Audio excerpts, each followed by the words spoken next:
Hi friends, आज नई series लेके आया हूँ आईटी सिलेबस की। देखते हैं कैसे कोई भी आईटी एग्ज़ाम्स के लिए, कोई भी कॉम्पिटिटिव आईटी एग्ज़ाम्स के लिए शेयर करूँगा और अपनी भी बताऊँगा कैसे मैंने क्रैक किया था ये सब चीज़ें पढ़ के। बहुत ज़्यादा डीप में नहीं जाना है, कॉम्पिटिटिव सिलेबस बिल्कुल अलग है नॉर्मल सिलेबस से। ठीक है, क्या क्या पूछता है, एकदम एग्ज़ाम ओरिएंटेड टॉपिक पढ़ेंगे, क्या क्या इंपॉर्टेंट है। पहला सीरीज़ लिया हूँ DBMS। ठीक है, इसके बाद पढ़ेंगे डेटा स्ट्रक्चर और भी जितने भी टॉपिक्स आते हैं आईटी सिलेबस में वो सब पढ़ेंगे। ठीक है, DBMS में क्या क्या इंपॉर्टेंट है एक बार देखते हैं। सबसे पहले तो ER डायग्राम आता है, इससे क्वेश्चन आते हैं ER डायग्राम। उसके बाद आप जाओगे तो आएगा नॉर्मलाइजेशन आएगा, मतलब ब्रेकडाउन आएगा कि कैसे करते हो टेबल का ब्रेकडाउन। उसके बाद आप पढ़ोगे ER डायग्राम में रिलेशनशिप, ये एंटिटी वगैरह, एंटिटी रिलेशनशिप, ये सब कीज़ आता है इसमें, कीज़ से क्वेश्चन पूछते हैं। एसिड प्रॉपर्टीज़ रहेगी, कंकरेंसी कंट्रोल, ट्री ग्राफ, ये सब रहेगा। ठीक है, सारा टॉपिक पढ़ेंगे जो एग्ज़ाम ओरिएंटेड रहेगा, जिससे आपका कॉम्पिटिटिव एग्ज़ाम निकलेगा। ठीक है, यही सब पढ़ेंगे। ओके, चलो कंसेप्ट समझते हैं। मेरा यही फंडा है, कंसेप्ट समझ लो, रटने की ज़रूरत नहीं पड़ेगी, हमेशा दिमाग में रखेगा, कभी भूलोगे नहीं। ठीक है, स्टार्ट करते हैं DBMS में। DBMS क्या होता है? Database management system. Database management system, database management system में सबसे पहले आता है डी मतलब डेटा। डेटा क्या होता है? कोई भी रॉ फैक्ट, कोई भी रॉ इंफॉर्मेशन, रॉ वर्ड आता है इसमें, रॉ, कोई भी रॉ फैक्ट। ठीक है, कोई भी रॉ फैक्ट हो गया उसको हम डेटा कहते हैं। उसके बाद इंफॉर्मेशन आता है। What is information? डेटा से ही बना होता है। ठीक है, ज़्यादा डीप नहीं जाने इसमें, थोड़ा छोटा छोटा कंसेप्ट है, इसको समझ लोगे तो अंडरस्टैंडिंग बेटर रहेगी आगे पढ़ने के लिए। ठीक है, इंफॉर्मेशन होता है ऑर्गेनाइज्ड डेटा को ही इंफॉर्मेशन बोल देते हैं। ये भी इंफॉर्मेशन भी डेटा, लेकिन ऑर्गेनाइज्ड होता है। कैसे? एक एग्जांपल इसे समझते हैं।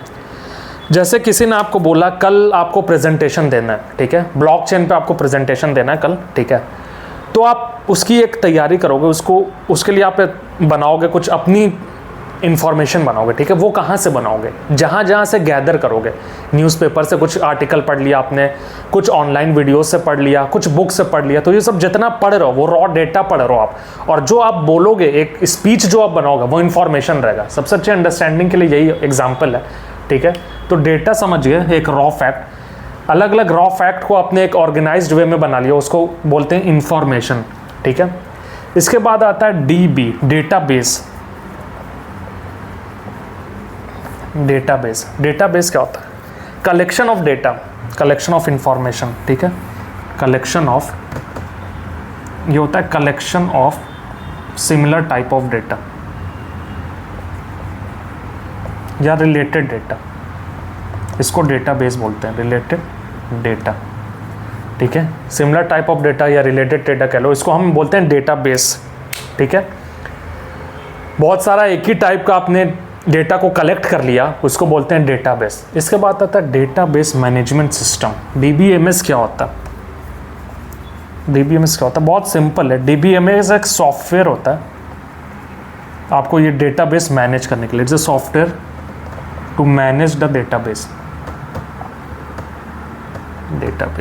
Oracle हो गया एग्जाम्पल, MySQL हो गया। ठीक है, DB2, ये सब डेटाबेस मैनेजमेंट सिस्टम, ये एक सॉफ्टवेयर है डेटाबेस मैनेजमेंट सिस्टम को, to manage the database, to create the database, to manipulate the database, basically to manage the database management system होता है, एक सॉफ्टवेयर होता है।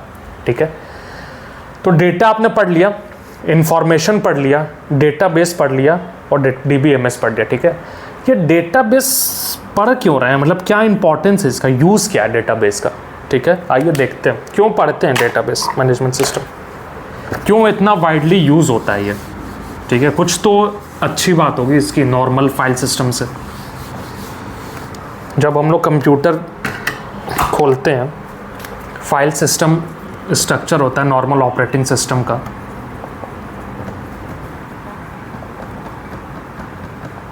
नॉर्मल ऑपरेटिंग सिस्टम, ठीक है, नॉर्मल ऑपरेटिंग सिस्टम जो आप विंडोज़ हम लोग चलाते हैं उसका फाइल सिस्टम होता है। उससे क्या DBMS में क्या बेनिफिट है, क्यों हम लोग यूज़ करते हैं, क्यों इसको कलेक्शन करते हैं डेटाबेस को, क्यों DBMS यूज़ करते हैं एक सॉफ्टवेयर इसको बनाने के लिए, क्यों इतना पैसा खर्च करते हैं। हमने ऑपरेटिंग सिस्टम भी लिया, उसका फाइल सिस्टम भी है, फिर भी हम DBMS में इतना पैसा क्यों खर्च कर रहे हैं, क्यों ओरेकल को इतना पैसा देते हैं हम, क्यों। ठीक है, क्या क्या बेनिफिट है, क्या एडवांटेज है, कुछ तो एडवांटेज हो जाएगा, उसी एडवांटेज को आइए एक बार पढ़ लेते हैं। ज़्यादा कुछ है नहीं, थोड़ा बहुत है, एक बार कंसेप्ट समझ लेते हैं क्यों पढ़ते हैं, फिर आगे पढ़ा जाएगा DBMS अच्छे से।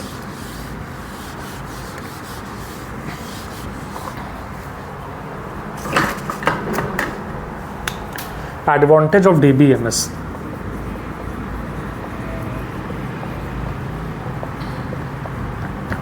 ठीक है, नॉर्मल फाइल सिस्टम से क्या क्या एडवांटेज है।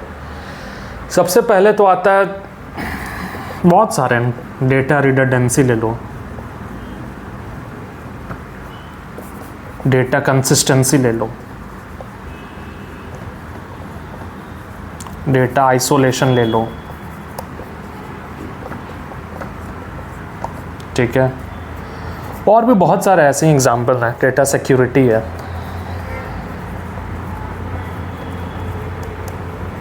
ठीक है, क्यों लेते हैं,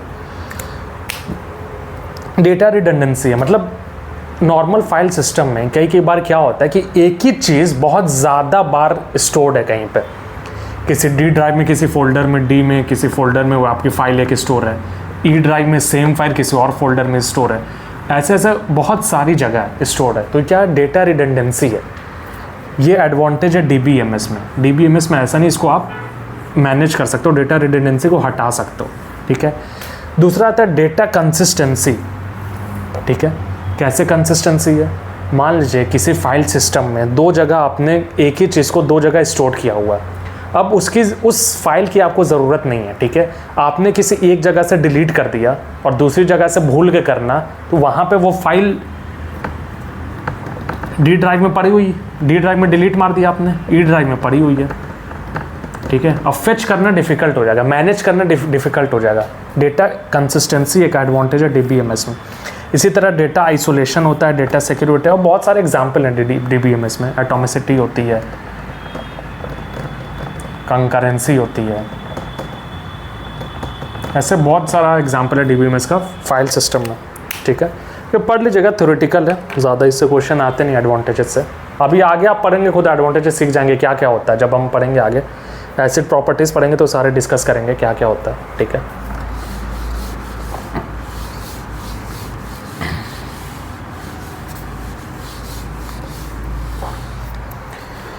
अब पहला मेन टॉपिक स्टार्ट करते हैं। अभी आपने समझ गए आप क्या क्या होता है, डेटाबेस क्या होता है, डेटा क्या होता है, डेटाबेस क्या होता है, डेटाबेस मैनेजमेंट सिस्टम क्या होता है, एक सॉफ्टवेयर है। ठीक है, अब नॉर्मल जैसे कहीं इम्प्लीमेंट करना हो आपको, कैसे यूज़ होता है, कैसे उसको डेटाबेस को बनाते हैं। ठीक है, सबसे पहला टॉपिक होता है ER डायग्राम। सबसे पहले ER डायग्राम ब्लूप्रिंट बनाते हैं किसी चीज़ की, उसके बाद यहाँ से हम इसको कन्वर्ट करते हैं DBMS में। ठीक है, पहले कि ओवरव्यू देखते हैं, पहले हम समझते हैं क्या है, रिक्वायरमेंट क्या है, कैसे उसको हम उस कन्वर्ट करने से DBMS में जाने से पहले उसका एक इमेज देखते हैं कैसा होता है। तो पढ़ते हैं ER डायग्राम, इसको बोलते हैं एंटिटी रिलेशनशिप डायग्राम। ठीक है, एंटिटी रिलेशनशिप डायग्राम। एंटिटी क्या होती है, रिलेशनशिप क्या होता है, सब पढ़ेंगे अभी, सब समझते हैं एक करके क्या होता है ये सब। सबसे पहले उठाते हैं एंटिटी क्या होती है, एंटिटी। ठीक है,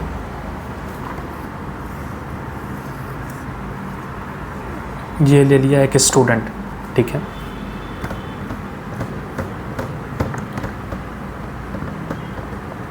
ले लिया टीचर। ठीक है, ये एक रिप्रेजेंटेशन है ER डायग्राम का। ठीक है, ये एंटिटी है, ये रेक्टेंगल, इसको रिप्रेजेंट करते हैं रेक्टेंगल में, ये रिलेशन बोलते हैं इसको। ये क्या है, ये है डायमंड, ये भी क्या है, रेक्टेंगल है। तो बेसिकली यहाँ से देखने से लग रहा है कि स्टूडेंट एक एंटिटी है, टीचर एक एंटिटी है, और इन दोनों के बीच में एक रिलेशन है। यही होता है एंटिटी रिलेशनशिप डायग्राम। बेसिकली ये एंटिटी नहीं, ये एंटिटी सेट है, लेकिन इसको रिप्रेजेंट नहीं कर पाते। अभी आगे समझाऊंगा एंटिटी सेट और एंटिटी में क्या डिफरेंस है। ठीक है, ये एक एंटिटी सेट है स्टूडेंट, ये टीचर एक एंटिटी सेट है, उसके बीच एक रिलेशन है। रिलेशन कुछ भी हो सकता है, टीचर, टीचर्स, स्टूडेंट या कुछ भी। ठीक है, तो स्टूडेंट को रेक्टेंगल से रिप्रेजेंट करते हैं, मतलब एंटिटी को रेक्टेंगल से रिप्रेजेंट करते हैं, रिलेशन को डायमंड से रिप्रेजेंट करते हैं। ठीक है, और ये भी एक एंटिटी है, तो इसको रेक्टेंगल से रिप्रेजेंटेशन करना। अभी तक मैंने आपको बताया नहीं है एंटिटी सेट क्या है, एक समझाने का एक तरीका मैंने बताया आपको, डायग्राम बताया, जो ER डायग्राम लिखा उसको ऐसे रिप्रेजेंट करता है। ठीक है,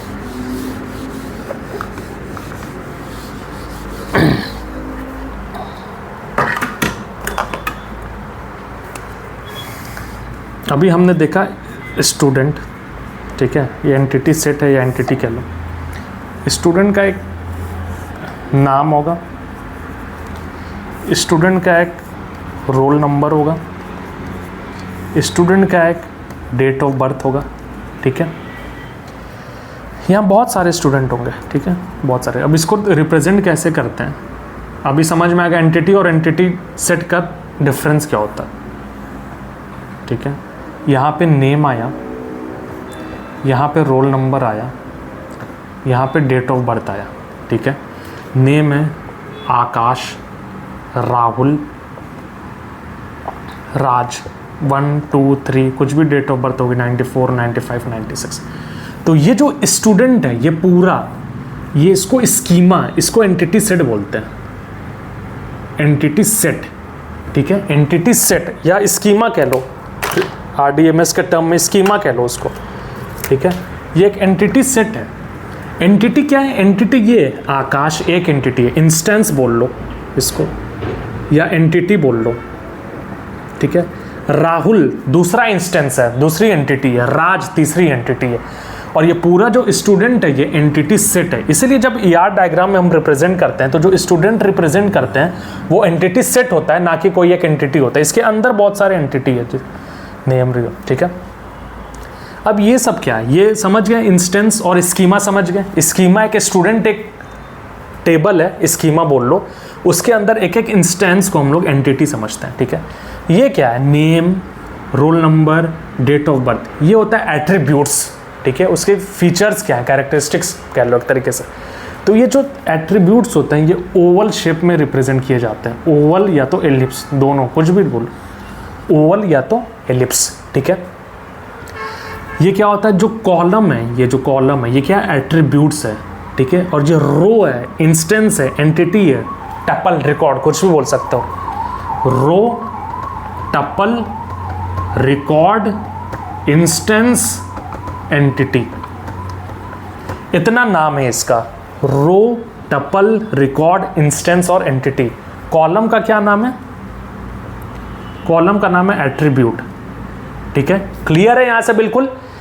ER डायग्राम का बहुत बेसिक समझा रहा हूँ, इसको अंडरस्टैंड कर लो, कभी भूलोगे नहीं। ये जो पूरा टेबल है स्टूडेंट का, ये स्कीमा है, स्टूडेंट इसमें एंटिटी सेट है, एक एक इंस्टेंस इसमें एंटिटी है, रो, टपल, रिकॉर्ड। एंटिटी सेट और एंटिटी में डिफरेंस, इसीलिए मैं ER डायग्राम इसको बार बार एंटिटी सेट बोल रहा था, क्योंकि यहाँ पे बेहतर समझाने के लिए इसको यहाँ पे आपको इजिली समझ में आएगा। ठीक है, रब करते हैं, नोट करना है तो नोट कर लो।